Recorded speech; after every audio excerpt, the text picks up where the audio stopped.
Hey, what's up, fellas? Just finished my chess game. Old boy's back there. Uh, I had to concede. And you know what? There used to be a time when I thought that would be a big deal. I'll show you the carnage here. He has me set up to. Anyways, I didn't quit. Now, how do you say that? I conceded. One of the things I said his name. All right, David asked me to talk to some of you guys about is about leadership. And I don't think that's, I think that is also a perishable skill. Um, there are, in my opinion, and David and I agree, and we're both pretty successful. There are, in our opinion, two types of leaders in any organization, whether that be a grocery store or a box store like Walmart or a hedge fund like a Vanguard or something else like that. It just, and the military and the rest of that. There are what we call formal appointed leaders, and there are guys that are informal leaders. I think if you figure out at a younger age what it takes to become an informal leader, you will, as you progress, you will become a formal leader. There's a guy who was a manager. His name is Steven, and he runs about 10 five-man crews, so 50 guys. 50. I'm pretty sure it's more than that, because when I went to his house for a party, I was like, wow, there's a lot of guys here. Anyways, and these are all contractors, and they're all pipe fitters and welders and concrete guys and carpenters. They're just good, hard-working SOBs. All that to say this, if you're appointed like he is appointed, but he's earned that position, still, the new guys don't know him other than he's the manager, the guy that can hire and fire them. That's a formal leadership position. Being appointed to a position is a formal leadership position. In the military, that's anybody from a second lieutenant up to a five-star general. And those are elected. Your presidential and those guys are elected, but they appoint formal leaders. And a difference in what I'm trying to express in a long roundabout way is there are ways to lead in an informal manner. And I believe that is by example.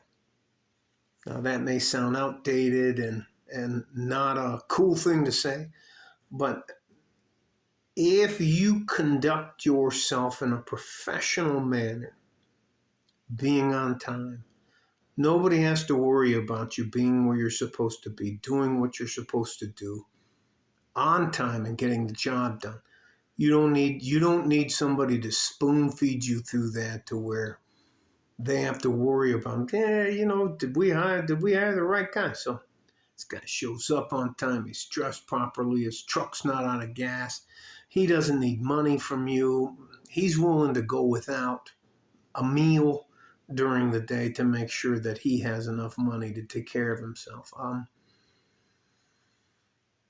You got to look the part. You can't be 350 pounds and 5 foot tall and expect to think that you're going to climb up a ladder carrying shingles up to do a roof. That's just not going to happen. Taking care of yourself physically and mentally is a big deal. Leading by example is probably, for me, the biggest thing. And David and I went back about that. And what he tried to explain to me is that how does that apply to somebody who's been appointed to a position? And I believe, and how I explained it to him, is that even if you're appointed to a position, you can still do all the things that an informal leader does to be successful.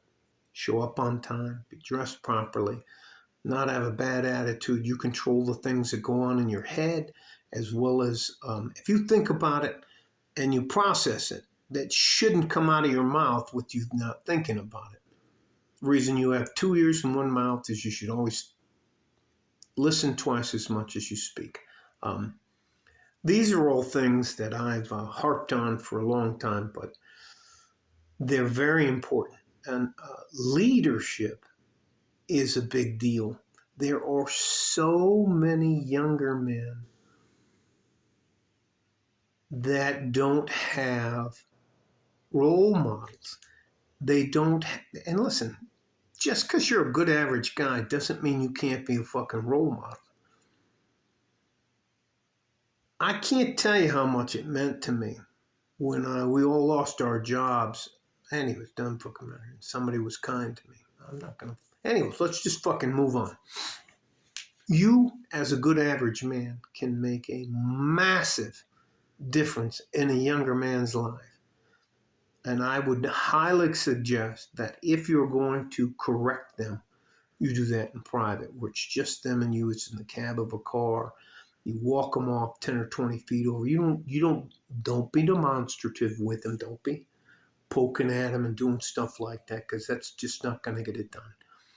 But if you tell them, hey, look, man, if I depend on you to be here, at 8 o'clock, you need to be here at 7:50 in case something goes wrong. In case you needed to stop to buy gas on the way in. Just so many different things. For example, I'll show you a day for me, being a leader. I knew that I had to be at the platoon sergeant's meeting at 4:30 in the morning. So that means the night before, I laid out my PT gear, and I laid it out in succession how I would get into it. Climb out of bed, throw my underwear on. Next thing I would do is put my socks on, put my gray with black letters Army shirt on, pull my shorts on, tie them up, step into my tennis shoes, and be out the door. That's setting stuff up. Setting yourself up for success is easy, if not easier than it is to set yourself up for failure. So again, if you're going to praise somebody as a leader, you do that in public. You go, you know what, this son of, well, maybe I shouldn't talk like I did in the market. This young man was here. I asked him to do a little bit extra, and he did it. He's always here on time. He's doing this. And we need to recognize that. All you have to do, if you're going to correct somebody, you don't do that shit in public. If you do, you're a fucking asshole in my book. Hated that stuff. And anyways, that is what happens a lot in different situations between formal leaders and informal leaders. Informal leaders know that they correct in private and praise in public. In my military training, I had to train the guys below me to take my place and take the position above me. So that's one down and two up. So they needed to know the guys below them, their job, my job, and the job above me. So again, there is a lack of young men that have discipline, guidance, and direction. And I ask you if you will consider it, which you don't have to accept it or anything like that. If you have the opportunity to provide some unsolicited advice for a young man who's struggling, I'd like you to give it to him. Because some of the things that we take for granted may not make sense to a generation of people who are, that's their whole life. Or, yeah, hello, or being able to communicate face to face, being able to disagree with somebody and not getting into a fist fight is a big deal. These are all leadership traits. So, all right, David, I did what you asked me to do. These guys get it. Listen, I'm just trying to help you. I'm not telling you what to do. You don't have to like or subscribe. I'm going to continue to do this because it's cathartic for me. It helps me out. And I want to help you guys without ever taking anything from you. Love you guys. You're way more important than anyone wants you to believe. So I'll title this something about leadership, like a fart in a G string. From West Texas, El Paso. I'm out of here. Bye bye.